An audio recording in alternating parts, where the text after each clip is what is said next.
what are your thoughts on House Bill 2197 that's been filed by a representative here in East Texas, Representative Brett Money? Yes.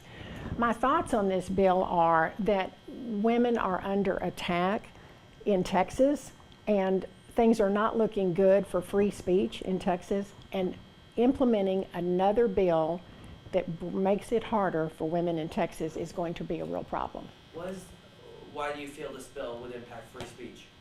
Well, I feel that there's already a stigma associated with accessing appropriate reproductive health care. And so I feel that that could be a limitation, a hard place for women to be. Now, Representative Money says that this bill would stop self-induced abortion in Texas, and specifically it would penalize women themselves instead of just the doctor. Your response to that, your thoughts on that?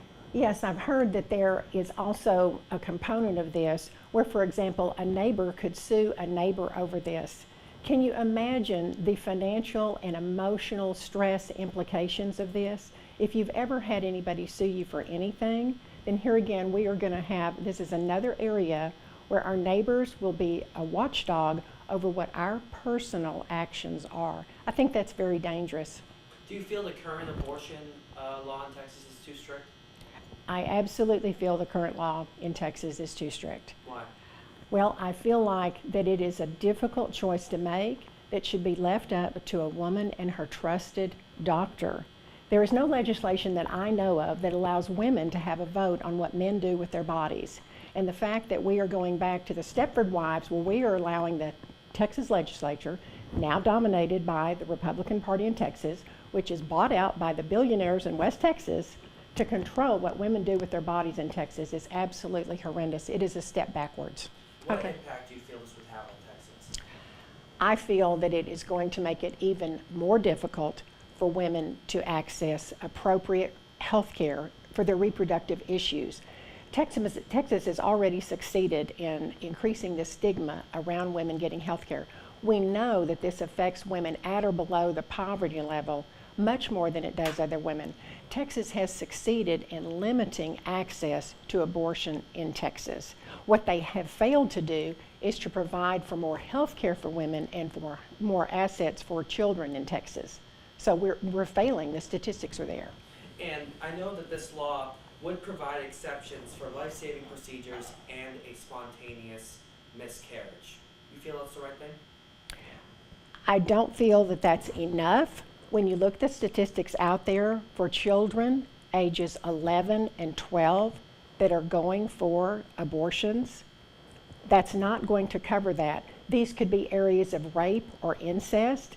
There are physical things that happen when a woman goes through a full-term pregnancy when she is too young. These can affect some of her internal organs. It's not just psychological. It can affect some physical things that they will have to go through for the rest of their life. No, the bill is too harsh for Texas women. So, but for you, it sounds like the big impact would also be relating to a stigma, you said. Well, a stigma can keep you from seeking the health care you need, possibly the life-changing health care, where we have had women die because they were turned away from the emergency rooms in Texas.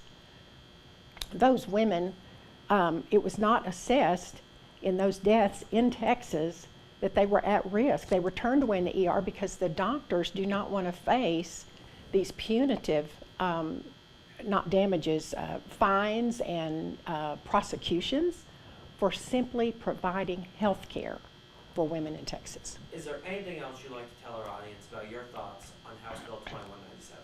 I would implore every Texan to search their hearts and see if the decision to get reproductive health care in the form of an abortion or other type of health care, is that need to be regulated by the government, or can we have the freedom that Texas craves so that women can make that decision between their God and between their trusted health care provider?